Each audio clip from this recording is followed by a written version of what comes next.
Yes friends, तो हम लोग झारखंड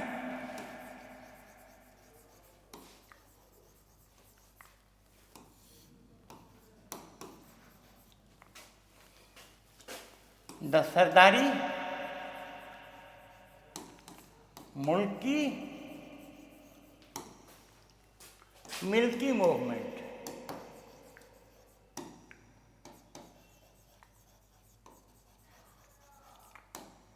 ये अपने आप में एक विशेष किस्म का आंदोलन झारखंड में था। एज इट इज, ये आंदोलन 1858 से शुरू हुआ और 1895 तक चला। जैसा कि आंदोलन का नाम है, मुल्की मूवमेंट और मिल्की मूवमेंट। तो पहले मिल्की का मतलब होता है जमीन, हाँ? मिल्की मूवमेंट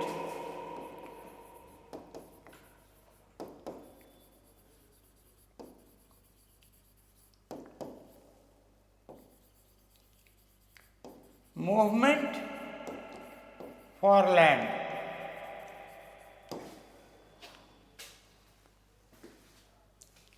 ठीक।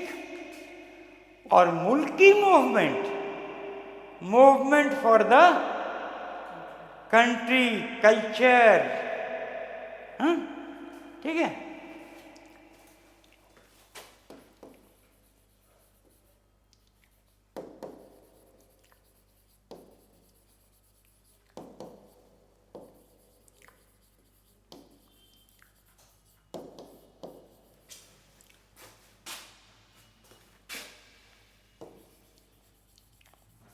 कंट्री कल्चर हेरिटेज, ठीक है ना। इसके लिए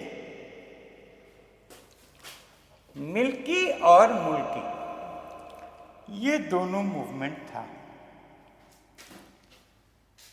basically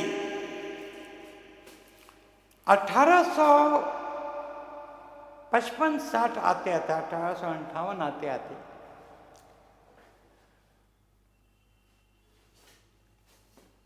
our tribals had lost quite a large chunk of their land. 1793 में परमानेंट सेटलमेंट लागू कर दिया गया। उसके पहले भी टैक्स फार्मिंग होती थी, निहायत अत्याचारी परंपरा थी, प्रक्रिया थी। तो हमारे किसान रैयत ये तो तबाह हो गए। इनका बहुत बड़ा जमीन का भूभाग ब्याजखोरों ने, जमींदारों ने दखल कर लिया। मैंने पहले बताया कि अधिकतर कोर्ट डेक्रीज, कोर्ट जजमेंट्स भी इनके खिलाफ आते थे। अब इस समय तक देखिए 1845 में हमारी आपकी बात हो चुकी है, गॉसनर मिशन आया झारखंड में, जो कि जर्मन एवेंजेलिकल लूथरन मिशन के रूप में मेन रोड पे जो चर्च है लाल वाला, वो बना के अपने को स्थापित किया। तो अक्टूबर 1845 Gossner mission German evangelical Lutheran mission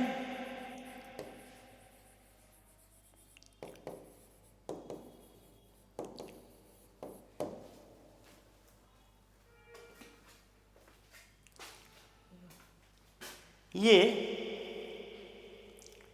main road में काबिज हुआ। इसी में 1969 में रेवरेंड बिशप जेसी विटली ने ब्रेक करके आपका society for the propagation of the gospel SPG की स्थापना की। ये सब याद रखिएगा, सब बहुत इंपॉर्टेंट है, कई बार क्वेश्चंस पूछ चुका है ना। 1869 में जिस साल महात्मा गांधी जन्म लिए थे वो सुएज कैनाल ऑपरेटिव हुआ, ये साल बहुत इंपॉर्टेंट है। हाँ, society for the propagation of the gospel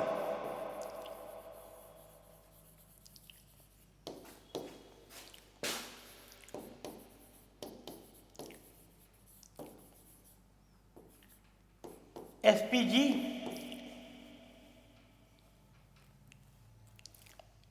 bishop JC विटली द्वारा स्थापित किया गया।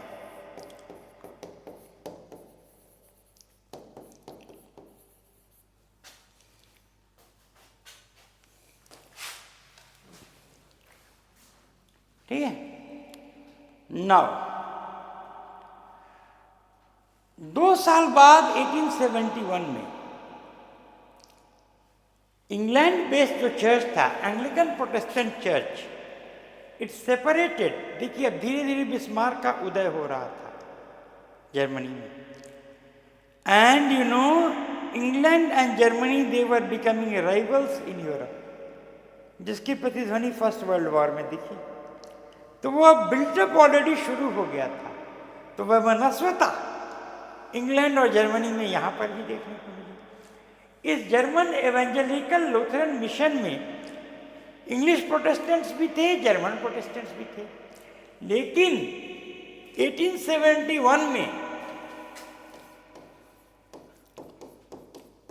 The Anglican Protestant church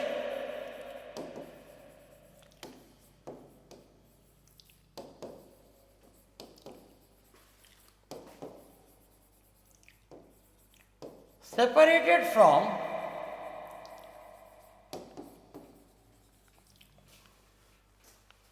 the German Evangelical Lutheran Mission.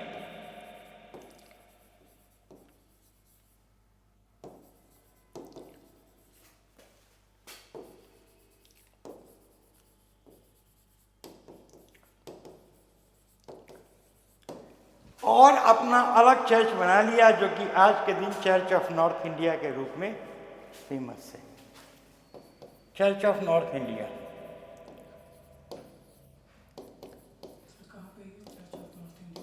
हर जगह जहाँ एंग्लिकन चर्च, जैसे बिशप हाउस, ये चर्च ऑफ नॉर्थ इंडिया का ही है ना, CNI। आप जाएंगे काटाटोली से बहु बाजार की तरफ, बाएं तरफ एक खदगड़ा से सटा हुआ बहुत बड़ा कब्रिस्तान है, वो CNI का कब्रिस्तान है ना। हाँ हाँ हाँ, कब्रिस्तान भी है, बहुत बड़ा कब्रिस्तान है ना। ये हुआ, और इसी साल कैथोलिक धर्मावलंबी भी लूथरन चर्च से अलग हो। पहले सब क्रिश्चियंस के लिए जर्मन एवेंजेलिकल लूथरन चर्च था, लेकिन वो प्रोटेस्टेंट चर्च था। इसी साल झारखंड में 1871 में ही छोटा Nagpur Catholic mission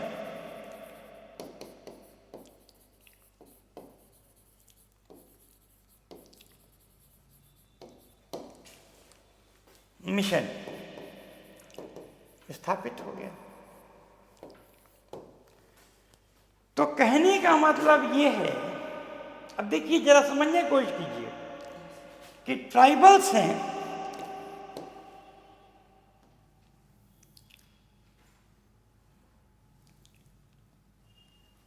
tribals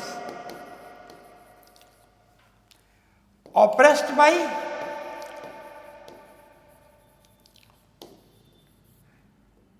tax farmers,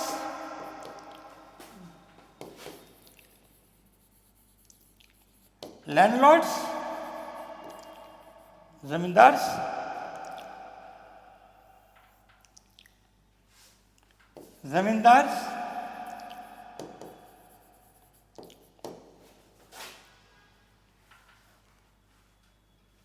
mahajans, money lenders, ये ठीक। अब अंग्रेजों ने देखा, मतलब ये मिशनरीज ने देखा, देख किस तरह रफ्तार से फैले हैं ये सब। इन्होंने एक बात देख लिया कि ये जो हैं कुलीन तबके के लोग हैं, क्षत्रिय बहुत जल्दी धर्म परिवर्तन नहीं करेगा, वो 100 बार सोचेगा, लेकिन हरिजन जो है खट से धर्म परिवर्तन कर लेगा, उसके पास कोई सांस्कृतिक विरासत नहीं खोने को। अब please I am not स्टेटिंग sort of casteist statement, लेकिन देखा ये गया, ये इन्होंने देख लिया इन मिशनरीज ने कि जो संभ्रांत लोग हैं, जिनके पास धन दौलत असमत सब कुछ है, सम्मान समाज में है, वो धर्म परिवर्तन जल्दी नहीं करेंगे। और जो गरीब है, बेसहारा है, दलित है, दीन है, दुखिया है, वो खट से धर्म परिवर्तन कर लेगा, उसको थोड़ा सा प्रलोभन दे दीजिए। तो मिशनरियों ने समझ लिया कि इन पर उनकी दाल नहीं गलेगी, ठीक है, इन पर दाल नहीं गलेगी, लेकिन इन पर दाल गलेगी। तो the tribals were poor, deprived and vulnerable to conversions, religious conversions, ठीक है ना।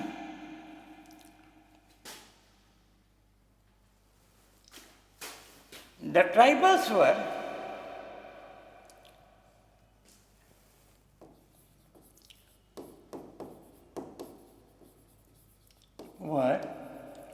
poor, deprived and vulnerable.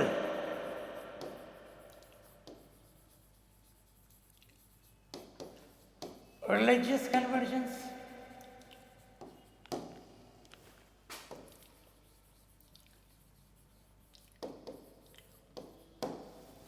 ठीक है,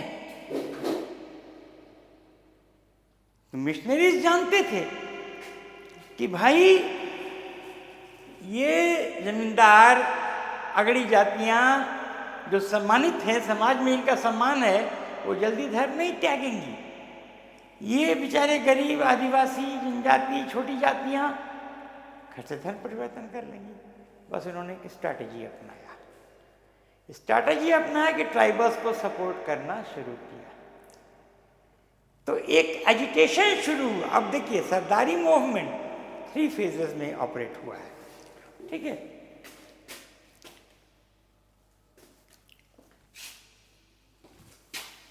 सरदारी मूवमेंट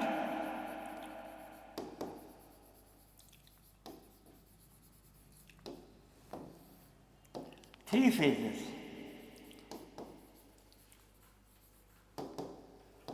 क्या क्या? फर्स्ट फेज,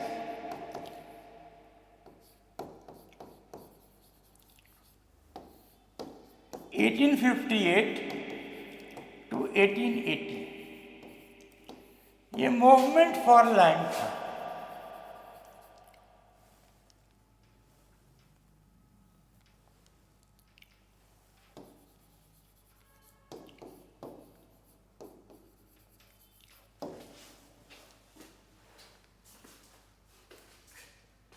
ठीक है, ये मूवमेंट फॉर लैंड था।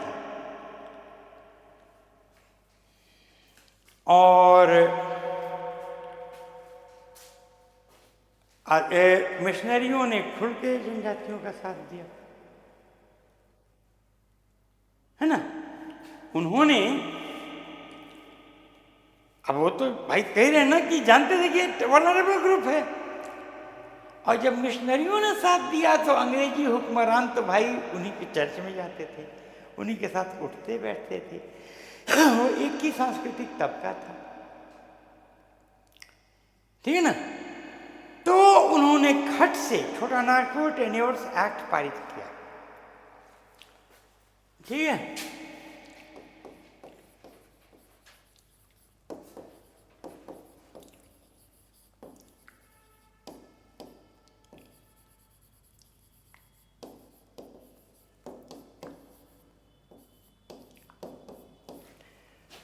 ये छोटा नागपुर टेन्योर्स एक्ट सबसे पहले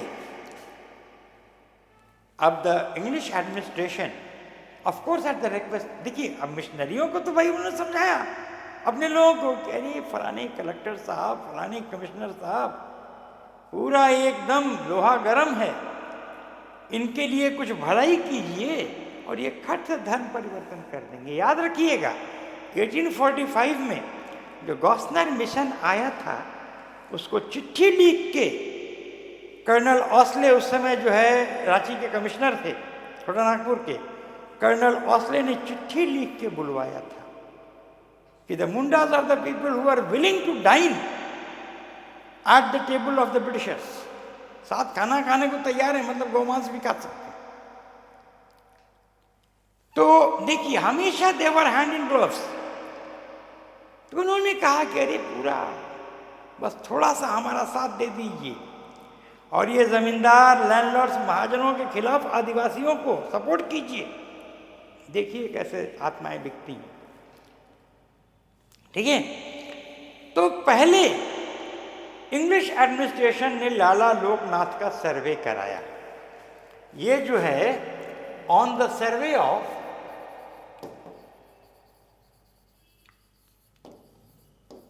लाला लोकनाथ,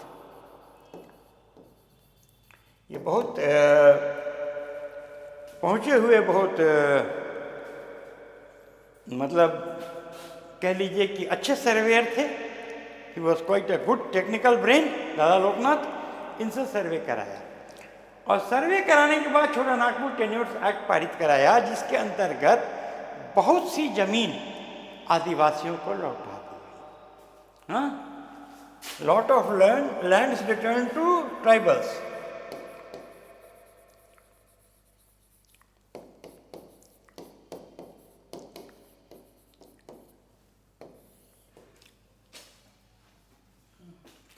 अब देखिए एक समस्या यहां पर यह हुई कि अधिकतर आदिवासियों के पास कोई लैंड रिकॉर्ड्स ही नहीं था, जो कि उनका पहले से जमीन था, कोई कैडेस्ट्रल रिकॉर्ड ही नहीं था, तो उनको तो जमीन नहीं मिली। लेकिन काफी बड़े तादाद में आदिवासियों को जमीन लौटाई गई जहां भी संभव हो सका। अब देखिए गांव का अभी जातीय वर्ग, चाहे वो जमींदार वर्ग हो, पुरोहित वर्ग हो, महाजन भी बड़े बड़े ही कास्ट के होते थे, वो देख रहे हैं कि अरे ये तो धर्म परिवर्तन करके रामफल जो है पीटर हो गया है ना, और वो अब टाई वाई लगा रहा है, जो कि मेरे सामने पहले छाता ओढ़ के नहीं आ सकता था, छाता लगा के, अब मेरे सामने टाई सूट पहन के आ रहा है। वाह भाई, लेकिन वो मजबूर थे, क्योंकि जिनके गुलाम वो थे उन्हीं की शाह पे वो धर्म परिवर्तन किया था। भाई मालिक तो अंग्रेजी थे ना, ये राजा राजवाड़े जमींदार ब्याजखोर महाजन, ये तो सब मतलब समझ लीजिए कि पिट्ठू हो गए थे अंग्रेज सरकार के, और मजबूरी थी उनकी रीढ़ की हड्डी झुक गई थी। तो लेकिन आंचलिक तौर पे ध्यान दीजिएगा, जहां की हो सकता था उन्होंने आदिवासियों को सताना शुरू किया, स्पेशली जो कि धर्म परिवर्तन कर चुके थे। भाई पहले आप मेरा जूता चाटते थे, मैं गांव का जमींदार, आप जो है राम टहल हैं, आपने धर्म परिवर्तन कर लिया, पीटर हो गए। अब पीटर बन के आप मेरे सामने टाई पहन के आते हो, और जूता चाटने की बात तो कौन छोड़ो, आंख में आंख मिला के बात करते हो, yes know that this that करते हो, तो मेरे गरुड़ को तो चोट पहुंचेगी ना। मैं हो सकता है भाई आपसे मजबूत तो हुई, दो झापड़ मार भी दूंगा।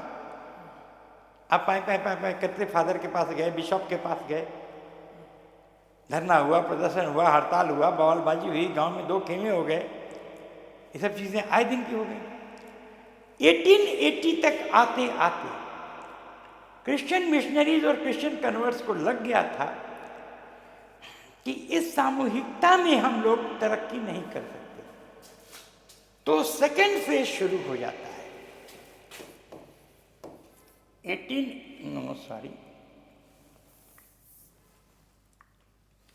सेकेंड फेज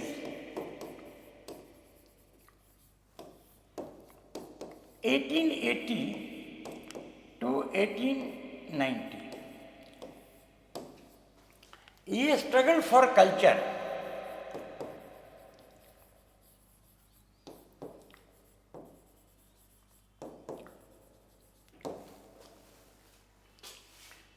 अब मिशनरियों को और अंग्रेजी कन्वर्ट्स को लग गया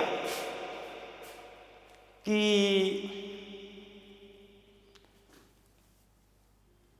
हमारा गुजारा एक अलग राज्य में ही है, हमारी एक अलग सांस्कृतिक आइडेंटिटी है। और पहली बार 1881 में बिशप जॉन बैप्टिस्ट ने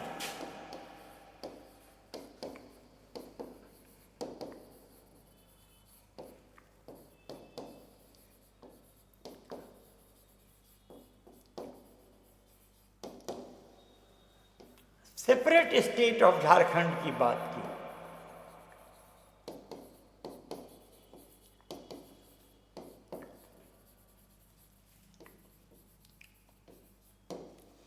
और धीरे धीरे कम्युनल पोलराइजेशन शुरू हो गया झारखंड में।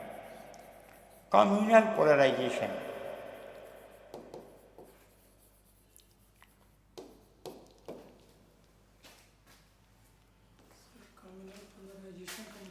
मतलब धार्मिक रूप से ध्रुवीकरण, क्रिश्चियंस एक तरफ, सरनावासी हिंदूवासी एक तरफ।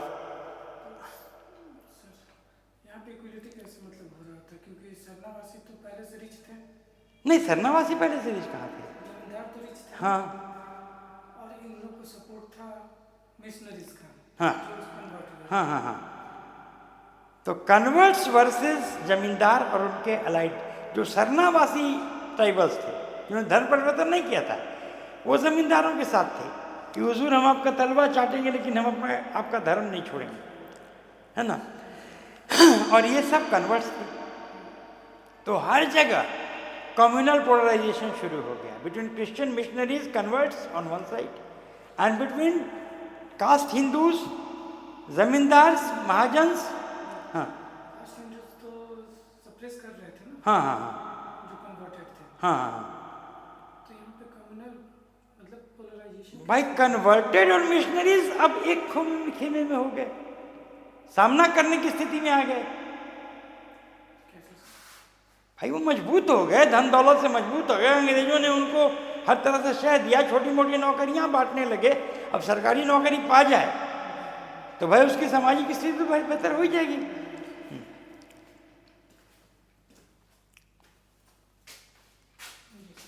ठीक है, तो कम्युनल पोलराइजेशन शुरू हो जाता है।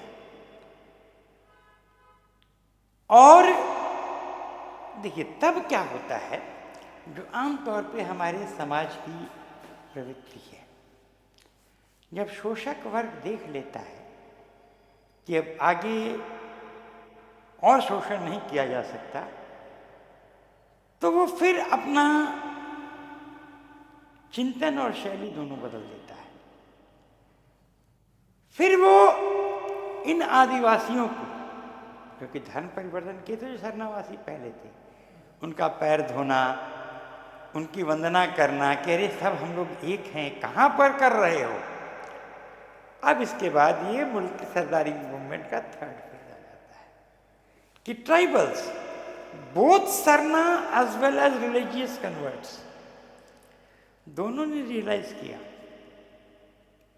कि ये जमींदार, ये महाजन, ये अंग्रेजी बाबूशाही, नौकरशाही, ये प्रीस्ट मतलब क्या कहते हैं चर्च, है ना, they are all hand in glove, सब एक दूसरे के मिले हुए हैं और सब एक दूसरे के पूरक हैं।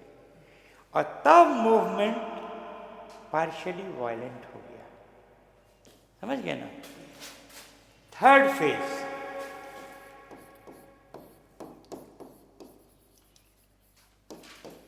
Eighteen 1890 to 1895।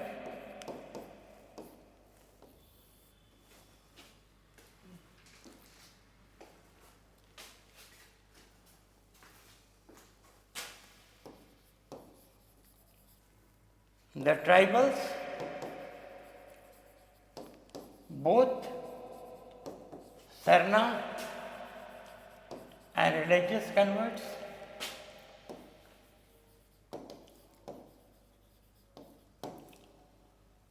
रिलीजियस कन्वर्ट्स मतलब क्योंकि ये तो अभी भी बहुत खुल के नहीं आए थे. The tribals,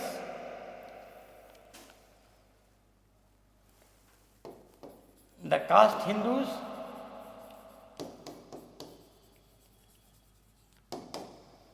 the Hindu साधांस,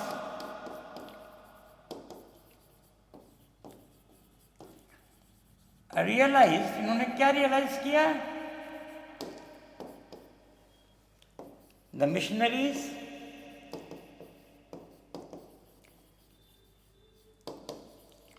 the English official machinery,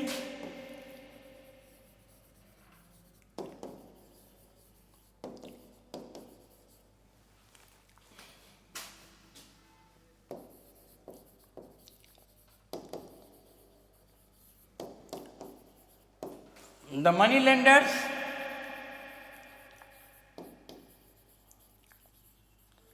the zamindars,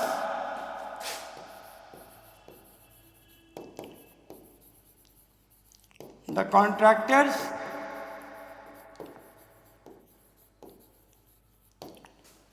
are all hand in gloves.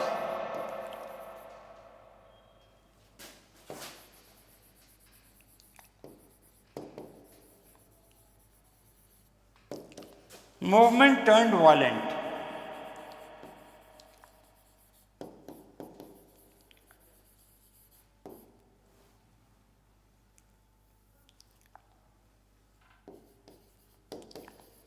उस समय sir Stewart Bailey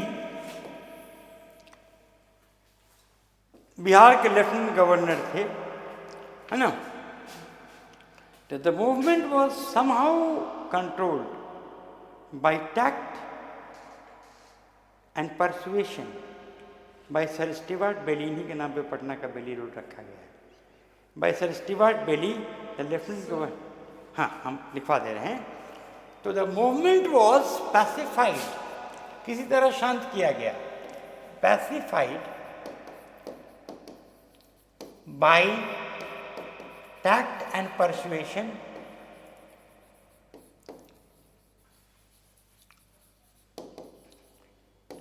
by Sir Stewart Bailey.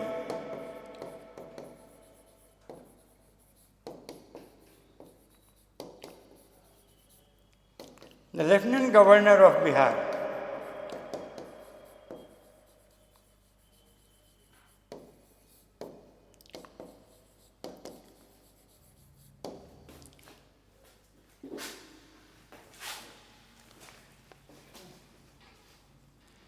ठीक है, the lieutenant governor of Bihar. ना ये लेकिन इस सरदारी मूवमेंट में देखिए डाल दिया आदिवासियों के मन में कि ये सब मिशनरीज वगैरह सब मिले हुए हैं और सब तुम्हारा शोषण कर रहे हैं.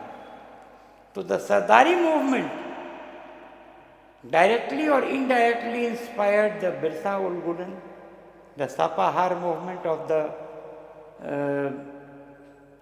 Sapahor movement of the Santals, the Kharwar movement of the Santals, the Hari Baba movement of the Hos, the Tana Bhagat movement of the Oraons. है ना, ये सब मूवमेंट इसने इंस्पायर किया.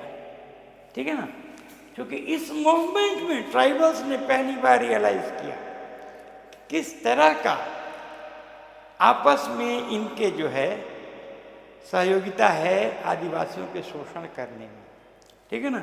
The Hari Baba movement, sorry, the Sardari movement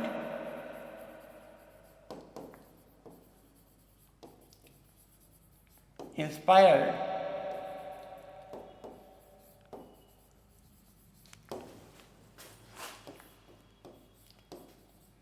Sapahor movement of Oraon, Sapahor movement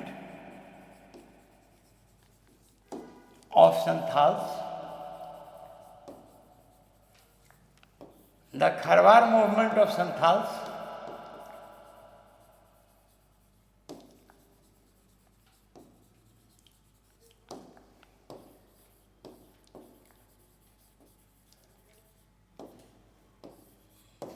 the Munda Ulgulan,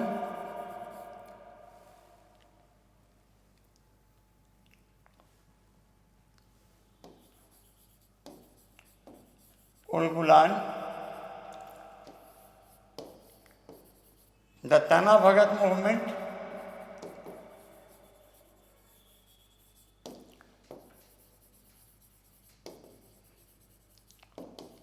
of Oraons,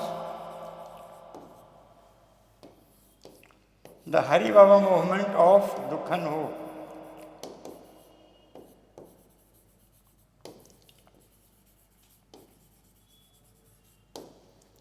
of Hos,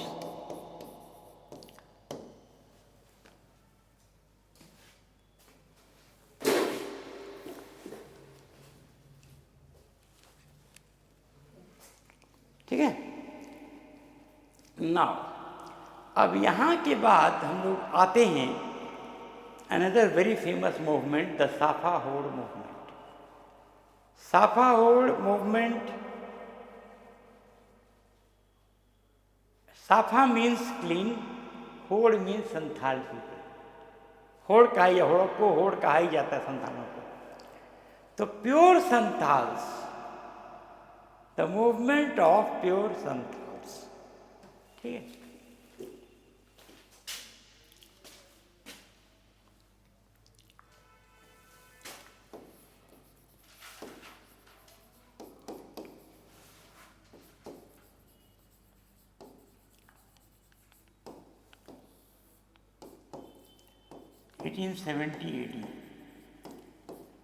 पहली बात तो देखिए, संथालों का इतना दमन हुआ था संथाल हुल में कि अब सैन्य या सशस्त्र क्रांति करने की उनकी हिम्मत नहीं थी। ये 15,000 के तादाद में मारे गए थे। शायद ही कोई घर संथाल परगना में बचा था जहाँ की मैयत ना हुई हो। ऐसे कौम से आप अपेक्षा नहीं कर सकते कि वो फिर तलवार लेके उठे। तो पहली चीज, the movement was purely non violent. लेकिन उसके पहले Safa means pure and Hor means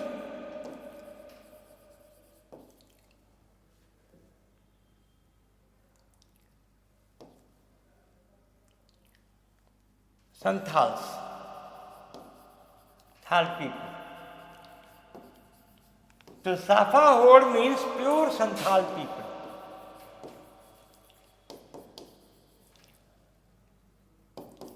pure Santhal people.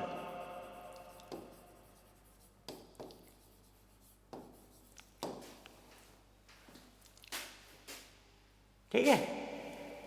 It was totally non violent.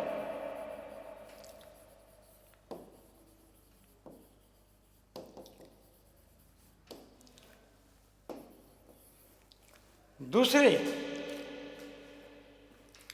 It was based on Hindu tenets, Vaishnavite Hindu principles. ये clear cut, it was sort of aversion to Christianity.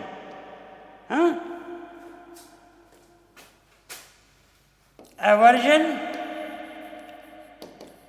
To Christian converts.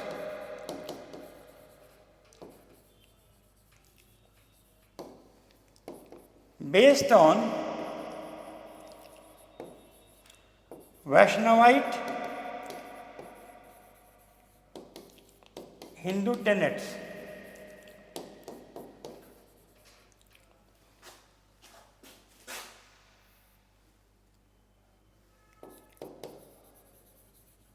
ठीक है। जैसे कि उन्होंने एक नौजवानों का संगठन बनाया, देश उद्धारक।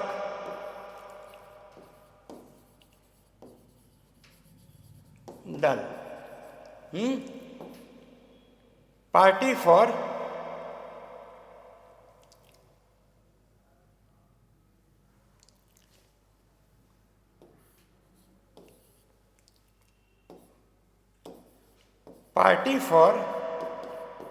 Saving the country.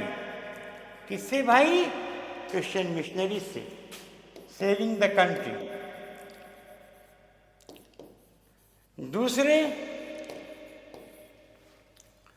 राम नाम चैंटिंग। तीसरे सेक्रेड थ्रेड, जनेऊ पहनना। चौथे worship of Hindu gods and goddesses.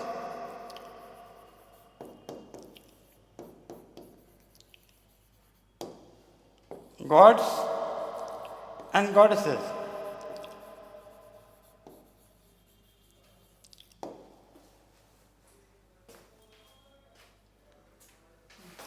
ठीक है,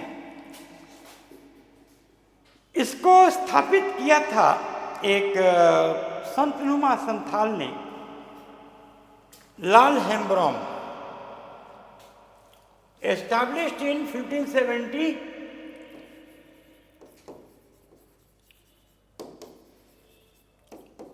sorry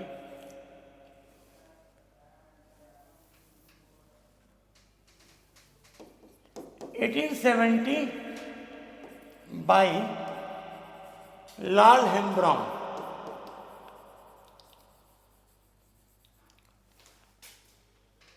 जिसको कि लाल बाबा भी कहा जाता है, लाल बाबा। ये जो थर्ड फेज पर आए थे 1892 to 1895, उसका इफेक्ट ये लग रहा है सर। तो इनका एस्टैब्लिश नहीं, आप समझने की कोशिश कीजिए। ये अनुभूति तब आई गई थी लोगों में क्रिश्चियन मिशनरीज का, और वो मूवमेंट 1858 में शुरू हुआ था। तो 1870 तक जाते हैं तो उसे काफ़ी प्रभाव दिखने लगे थे। बात समझ रहे ना? ये थोड़े कि वो खत्म हो जाएगा तभी शुरू होगा, उसी समय उसके दुष्प्रभाव दिखने लगे थे। तो लाल हेम्ब्रॉम, जिसको कि आपका लाल बाबा भी कहते हैं, इन्होंने स्थापित किया। इनके कई अनुयायी थे, जैसे पाइका मुर्मू,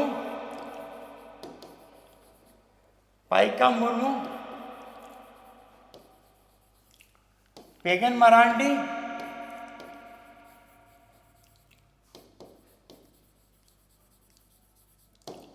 रसिकलाल ओरांव,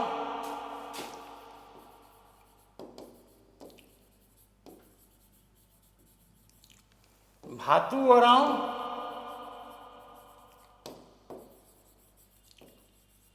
एटसेट्रा। देखिए, सापाहोर आंदोलन में पहला चीज तो देखिए, it was a non violent movement. Second चीज, it was the first movement in Jharkhand against Christian missionaries, है ना।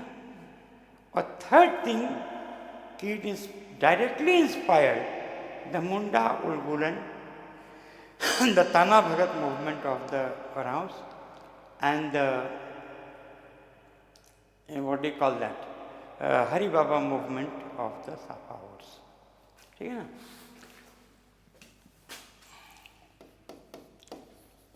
It was the first tribal movement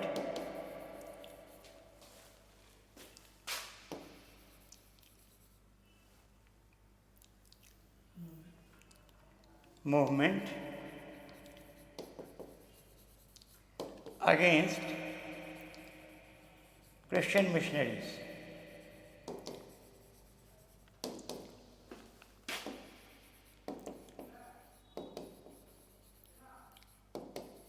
ठीक है। एंड डायरेक्टली इंस्पायर्ड, क्योंकि ये सब मूवमेंट्स भी जो है क्रिश्चियन मिशनरीज के ही खिलाफ थी। Directly inspired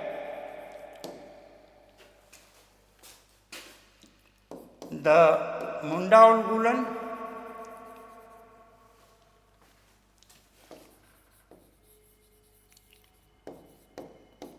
the Tana Bhagat movement of the Araons,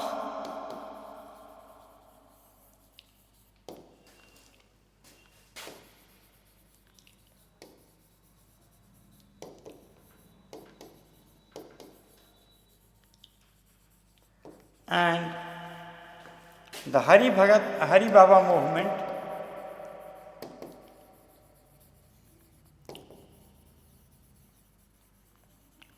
of the Hos.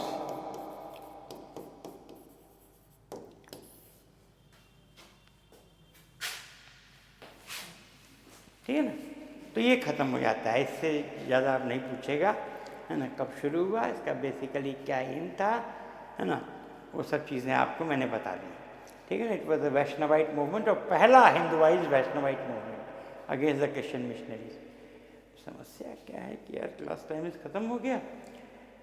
कल हम लोग Kharwar movement and the Munda उलगुल